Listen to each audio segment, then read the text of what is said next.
When I was living in LA, a friend of mine came down to meet me for lunch. I was working at a talent agency in Beverly Hills. It was called Endeavor at the time. Now it's William Morris Endeavor. It was founded by Ari Emanuel, the real life Ari Gold. It was the TV show that Entourage was based on. And we got back from lunch and my friend goes, "It's great to see you, Bert, but I gotta tell you, you're really not acting like yourself." I was kind of acting all out of breath, out of pocket, really intense, go-getter. Just like Ari Gold on the TV show played by Jeremy Piven, intense, in-your-face, go-getter, and just really intense. And if you know me, I'm not like that guy. I'm a guy from Portland, Oregon. I'm a down-to-earth, chill guy, relaxed.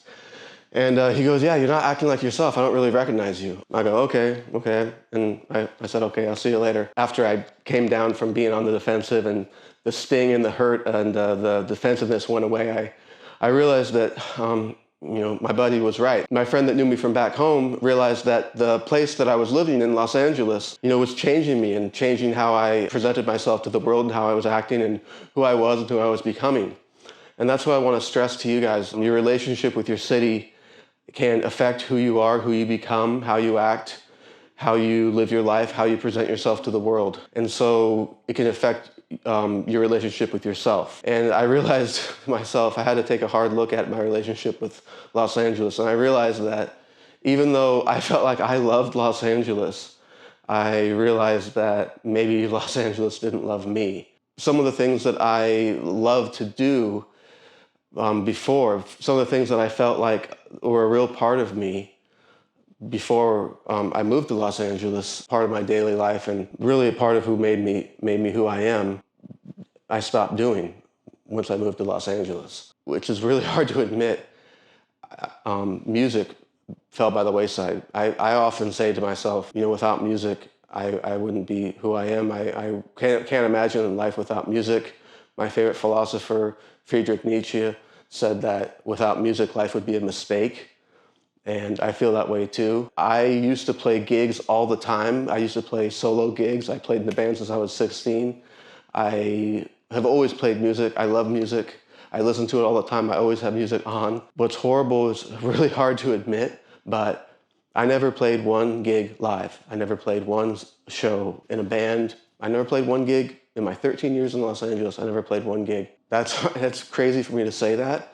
I haven't said that very many times. It's hard and scary to even admit it. I don't know how many people I've told. It's still hard for me to even believe that much time passed, that part of my life never came out of me during all that time in Los Angeles. And I wonder how much of my soul was buried and cut off from the world and just had stayed hidden, and how much life didn't come out of me because that part of my soul was hidden and stayed cut off and it was bottled up during that time. I want you guys to look at how you're living your life every day and how that relates to your relationship with yourself and your relationship with your city, because your relationship with how you live is a big part of your life and who you are.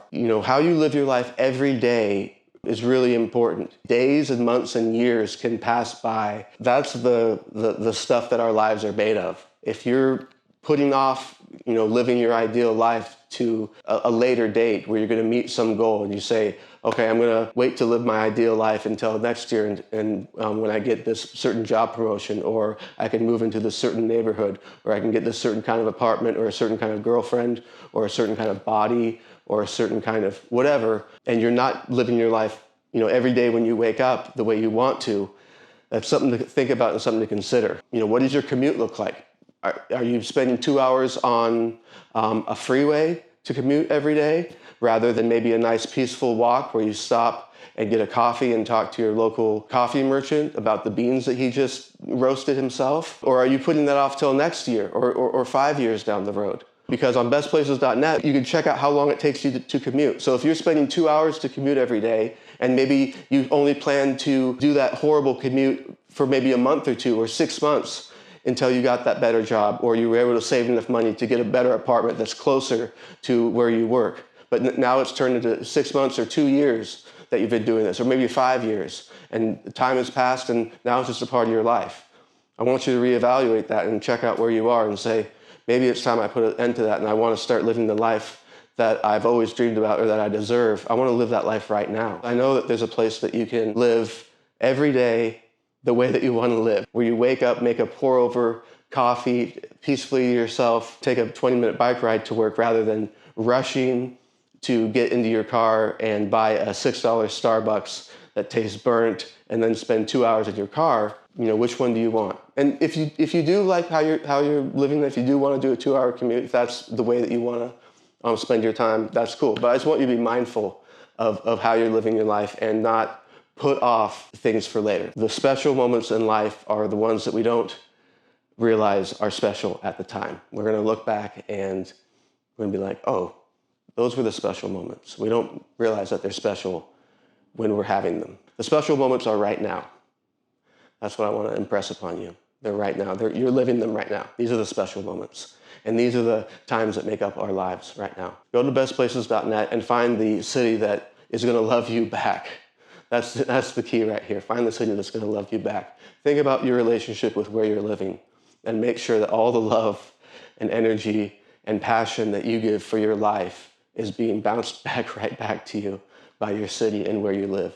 Because that's important, and you deserve it, and we all deserve it. That's what we deal with at bestplaces.net. Your relationship with yourself, you have to be honest with yourself. It's hard to be honest with yourself.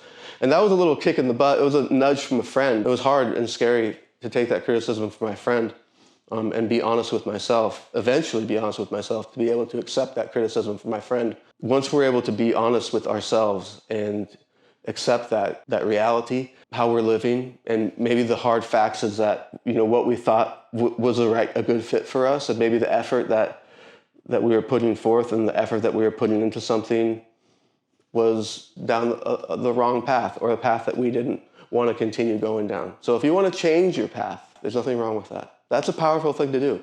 It's empowering to be able to own responsibility for where you're going, for where you've been. Yeah, to own it and to have agency for the choices that you've made, and to say, these are the choices I made at the time, and they were the best choices I made, and I did my best at the time.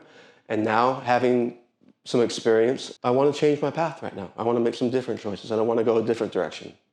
And that takes courage, and it's worth doing. Once you make that decision, you're going to find a lot of support, and people are there to help you.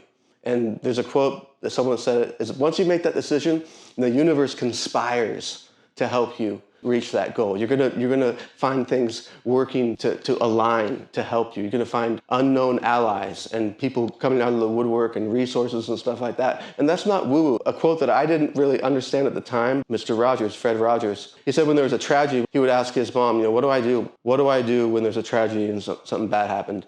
And his mom told him, look for the helpers. And I didn't really understand that. Then as time wore on and I got a little older, I started to do that. I looked for them and it helped me. So in times of crisis, look for the helpers.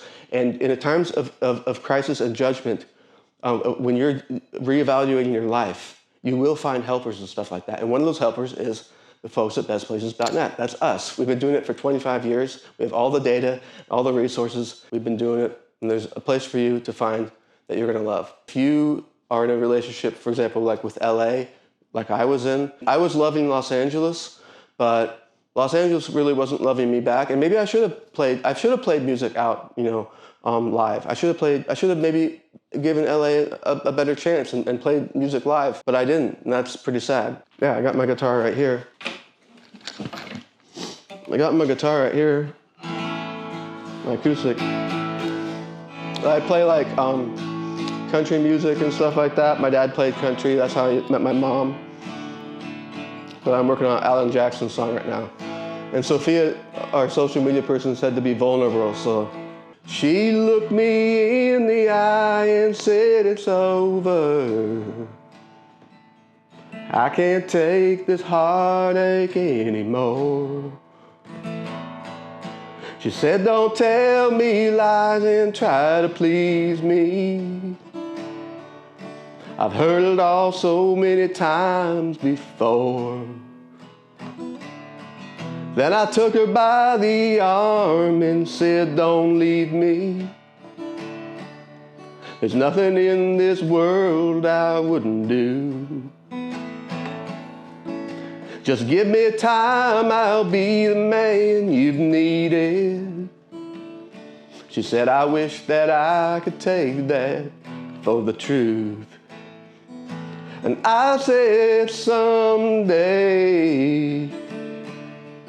I'll get my life straight. And she said, it's too late. What's done is done. And I told her someday, I told her I can't wait.